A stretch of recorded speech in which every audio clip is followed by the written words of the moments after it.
Assalamualaikum warahmatullahi wabarakatuh. Selamat sore, salam sejahtera bagi kita semua. Yang terhormat kepada Bapak Dr. Romi Faisal Mustafa, SPD MPD, selaku dosen pengampu mata kuliah struktur hewan, dan juga yang terhormat kepada teman-teman yang saya sayangi dan juga saya banggakan. Puji dan syukur marilah kita curah limpahkan kepada Nabi besar kita Nabi Muhammad SAW, karena atas berkat rahmatnya kita semua dapat melakukan proses pembelajaran pada pertemuan kali ini.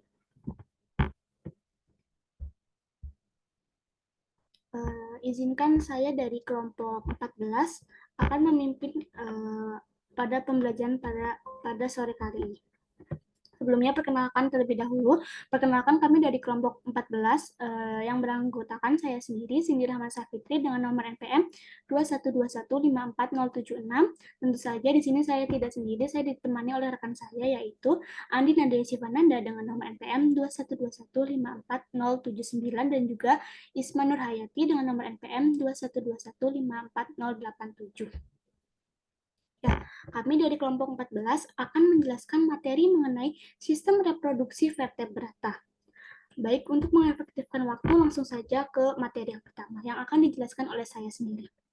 Ya, reproduksi vertebrata itu terjadi secara generatif ataupun seksual, yaitu suatu proses perkembangbiakan yang dicirikan dengan adanya penyatuan dari sel-sel generatif, yaitu sel benih dari jantan dan juga benih dari betina, sehingga terbentuk individu baru. Jadi reproduksi pada vertebrata yaitu kebanyakan ataupun hampir semuanya itu terjadi secara generatif ataupun seksual, yang mana reproduksi secara generatif ataupun seksual yaitu reproduksi yang terjadi peleburan antara gametofit jantan dan juga betina atau sperma dan juga ovum yang nantinya melebur akan terbentuk suatu zigot yang nantinya akan menjadi individu baru. Baik, untuk yang pertama yaitu materi mengenai sistem reproduksi pada Pisces. Ya, sistem reproduksi pada ikan merupakan proses perbanyakan individu yang tingkat keberhasilannya dipengaruhi oleh keadaan habitat ataupun kondisi lingkungan perairannya. Berdasarkan jenis kelaminnya, ikan dapat dibedakan menjadi 3 macam, yaitu ikan biseksual, uniseksual, dan juga hemaprodit. Nah, jenis kelamin ikan yang tadi sudah dijelaskan, yang pertama itu ada ikan biseksual.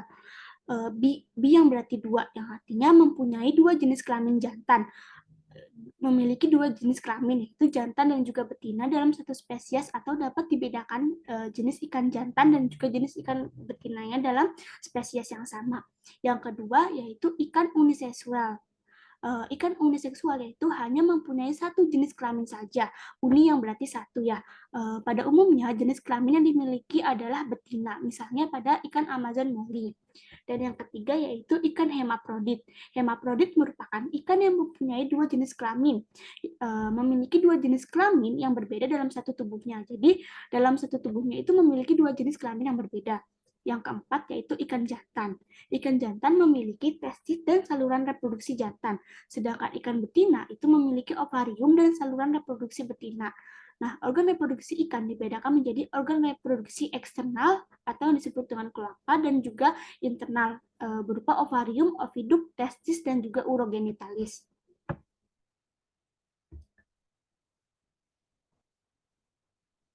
Untuk yang materi yang selanjutnya yaitu proses fertilisasi pada ikan, yaitu ada dua cara, yaitu fertilisasi internal atau pembuahan di dalam dan juga fertilisasi eksternal atau pembuahan di luar.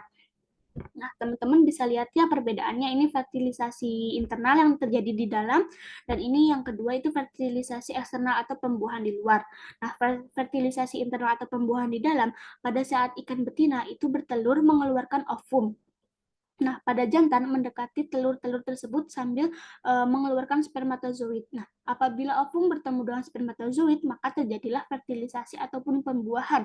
Karena ini reproduksinya secara generatif ataupun seksual ya, yang menghasilkan zigot untuk kemudian tumbuh dan berkembang menjadi embrio ikan. Nah, secara umum ikan ovipar ataupun yang berkembang biak dengan cara bertelur akan melakukan fertilisasi eksternal. Nah, teman-teman bisa lihat ya kebanyakan ikan ini tuh bertelur secara ovipar ataupun ovipar yang terjadi secara internal ataupun di dalamnya. Setelah itu nanti dikeluarkan ikannya ya. Untuk yang kedua yaitu fertilisasi eksternal atau pembuahan di luar. Nah, meskipun terdapat banyak sperma yang hendak masuk, akan tetapi umumnya hanya satu sperma yang dapat membuahi sel telur tersebut ya. Oosit yang telah dibuahi tersebut kemudian membentuk zigot dan selanjutnya berkembang menjadi embrio. Nah, embrio tersebut mengalami penyempurnaan bentuk menjadi ikan yang mirip dengan induknya. Ikan yang melakukan fertilisasi internal adalah jenis ikan ovovivipar atau bertelur dan juga beranak. Nah, teman-teman bisa lihat ya perbedaannya ya. Gambar yang pertama itu fertilisasi internal yang nantinya itu bertelur, yang melakukan pembuahannya itu di luar, di dalam, habis itu dikeluarin ya. Untuk yang kedua itu fertilisasi eksternal yang nantinya itu ikannya itu bertelur dan beranak jadinya tuh keluar dari mulutnya. Next slide. Nah, ini merupakan gambar dari reproduksi gonad dari betina dan juga jantan. Nah, teman-teman bisa lihat ya, yang betina di sini terdapat ovarium, terdapat oviduk atau yang disebut dengan tuba falopi, dan juga ini saluran urogenital, yang mana nanti tuh di sini terjadi fertilisasi ataupun pembuahan antara sperma dan juga ovum. Pembuahan setelah itu bertemu atau fertilisasi di oviduk ataupun tuba fallopian, nantinya berkembang menjadi zigot dan menjadi individu baru. Nah, ini yang sebelah kanan organ reproduksi dari jantan ya. Di sini ada testis dan juga vas deferens. Testis yang nantinya menghasilkan sperma atau spermatozoid yang nantinya dikeluarkan melalui vas deferens. Baik, kiranya itu saja yang dapat saya sampaikan. Untuk materi selanjutnya kepada rekan saya dipersilakan. Terima kasih kepada moderator yang telah mempersilahkan saya untuk dapat menyampaikan materi. Nah, di sini saya akan menjelaskan mengenai sistem reproduksi dari reptil dan juga mamalia. Nah, yang pertama itu ada dari sistem reproduksi reptil. Next.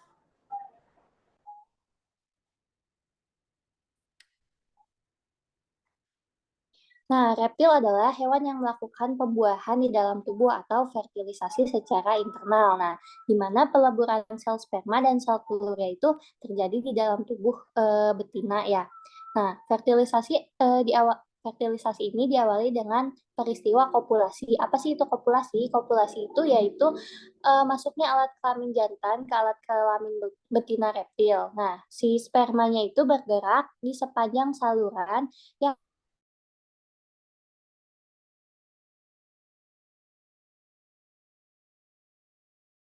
abis dari epididymis, spermanya itu bergerak menuju vas deferens dan berakhir di hemipenis. Nah, hemipenis ini merupakan sepasang penis yang dihubungkan oleh satu testis yang dapat dibolak-balik.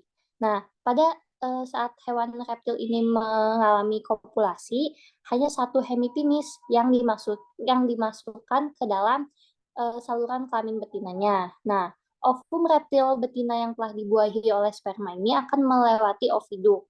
Nah, pada saat melalui si oviduk, si ovum ini telah dibuahi akan dikelilingi oleh cangkang yang tahan air agar tidak rusak jika nantinya diletakkan di tempat yang basah.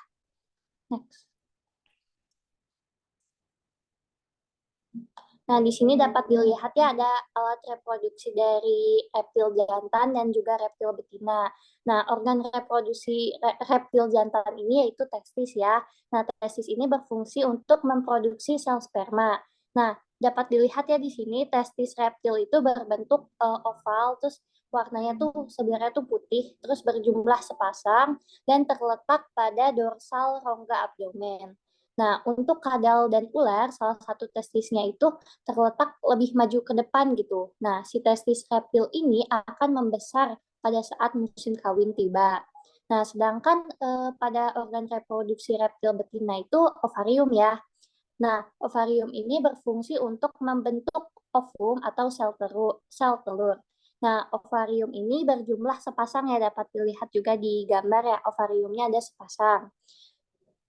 Nah, bentuknya itu seperti ada benjolan-benjolan pada bagian permukaannya, dan ovarium reptil ini terletak pada bagian ventra columna vertebralis. Next. Nah, selanjutnya itu ada sistem reproduksi mamalia ya. Next. Nah, mamalia itu merupakan hewan vivipar ya, kecuali platypus.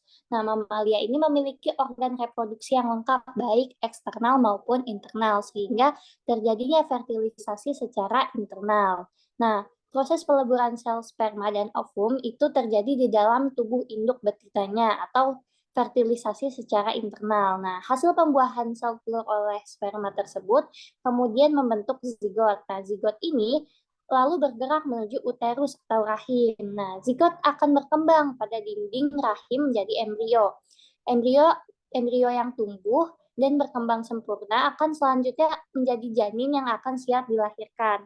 Nah, setelah dilahirkan, anak hewan mamalia ini akan menyusui pada induk betinanya. Next.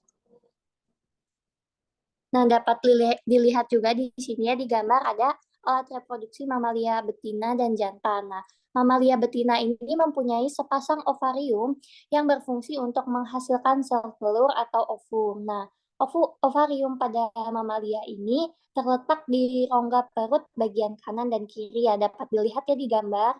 Nah, ovarium ini juga diselubungi oleh kapsul pelindung yang mengandung beberapa folikel. Nah, oviduk pada mamalia merupakan saluran yang menghubungkan antara ovarium dengan uterus. Dapat dilihat juga ya di gambar, jadi si oviduknya itu menghubungkan antara si ovarium sama si uterus. Nah, sedangkan pertumbuhan si embrio pada mamalia ini terjadi pada uterus. Nah, dapat dilihat pada alat reproduksi jantan itu memiliki sepasang testis. Nah, fungsinya itu untuk menghasilkan sperma. Testis pada mamalia jantan ini berbentuk bulat telur dan terletak di dalam skrotum atau kantong akar. Dapat dilihat juga ya di gambar. Nah, letak skrotum mamalia ini berada di luar tubuh agar suhunya sesuai dengan pembentukan sperma.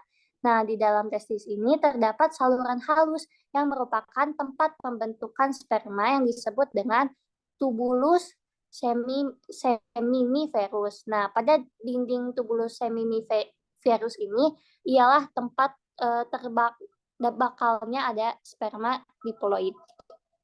Sekian yang dapat saya sampaikan. Saya kembalikan kepada moderator. Terima kasih.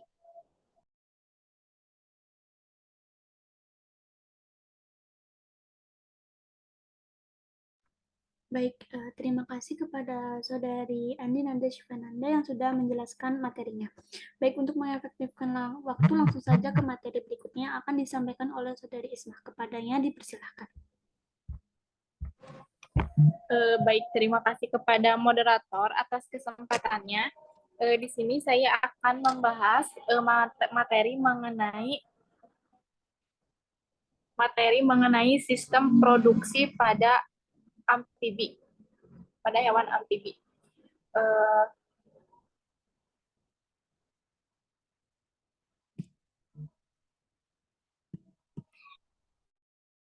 Nah, sistem reproduksi. Nah, sebagai contoh, kita mengambil sistem reproduksi pada katak.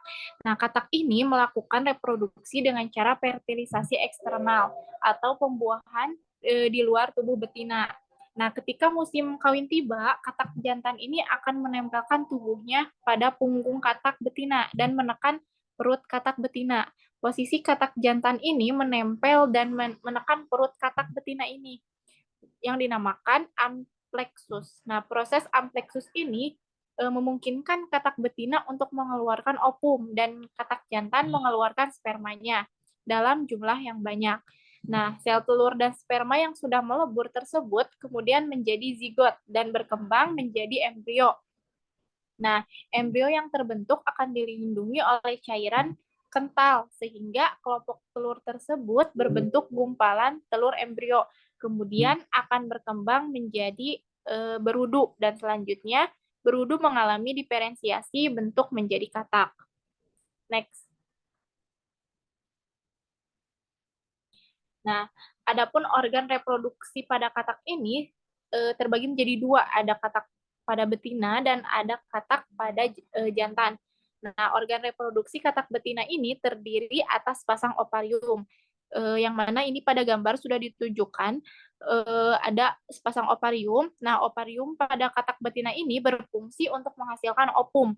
Lalu ada opidak. Opidak katak ini katak betina ini terpisah dengan ureter dan bermuara pada kantong kloaka untuk dikeluarkan. Next. Nah, selanjutnya ada organ reproduksi katak jantan. Nah, organ reproduksi katak jantan ini adalah sepasang testis yang berfungsi menghasilkan sperma. Seperti yang sudah kita lihat, seperti yang bisa dilihat pada gambar, testis ini memiliki dua. Testis katak ini berbentuk oval, berwarna kuning, dan terletak di atas ginjal. Nah, sel sperma yang dihasilkan oleh testis ini disalurkan melalui vas deferens menuju ke ginjal. Lalu sel sperma ini nantinya akan dikeluarkan bersama urin melalui kloaka. Next. Lalu selanjutnya ada sistem reproduksi pada apes. Nah, kelompok burung ini merupakan hewan ovipar. Walaupun kelompok burung ini tidak memiliki alat kelamin di luar, fertilisasi tetap terjadi di dalam tubuh. Hal ini dilakukan dengan cara saling menempelkan kloaka. Nah, pada burung betina hanya ada satu ovarium, yaitu ovarium kiri. Ovarium kanan ini tidak tumbuh sempurna dan tetap kecil yang disebut rudimenter. Lalu ovarium ini dilekati oleh suatu corong penerima ovum yang dilanjutkan oleh opidak. Ujung opidak ini membesar menjadi uterus yang bermuara pada kloaka. Nah, pada burung jantan terdapat sepasang testis yang berhimpit dengan ureter dan bermuara di kloaka. Nah, fertilisasi pada burung ini akan terjadi di daerah ujung opidak, ditandai dengan masuknya sel sperma ke dalam opidak. Nah, ovum yang telah dibuahi tersebut akan bergerak mendekati kloaka. Ketika perjalanan menuju kloaka, ovum yang telah dibuahi oleh sperma tersebut akan dikelilingi oleh cangkang berupa zat kapur. Zat kapur telur burung dapat menetas jika diirami oleh induknya. Next.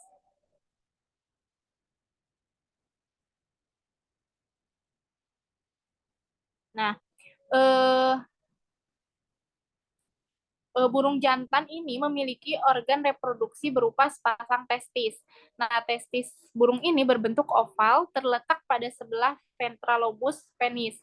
Testis inilah yang dijadikan sebagai tempat menyimpan spermatozoa. Lalu organ reproduksi burung betina ini adalah ovarium. Nah, ovarium burung ini yang berkembang hanya bagian kiri, terletak di bagian dorsal rongga abdomen. Ovarium kanan ini tidak tumbuh sempurna dan tetap kecil yang disebut rudimenter. Nah, dengan demikian, saluran reproduksi burung yang berkembang juga hanya di bagian kiri. Saluran reproduksi ini akan bermuara di kloaka. Ovarium burung ketika matang akan tampak seperti sekelompok anggur. Nah, jadi fertilisasi ini akan berlangsung di daerah ujung opidak. Pada saat sperma masuk ke dalam opidak, nah ovum yang telah dibuahi ini akan bergerak mendekati kloaka. Nah, apes ini berproduksi dengan fertilisasi internal. Organ reproduksi bagi yang jantan ini ada testis, vas deferens, dan kloaka. Dan sedangkan untuk betina meliputi ovarium kiri, opidak, dan kloaka. Mungkin sekian yang dapat saya sampaikan. Saya kembalikan kepada moderator.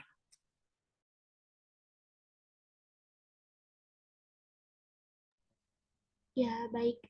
Kiranya itu saja. Jadi, kita bisa simpulkan bahwasannya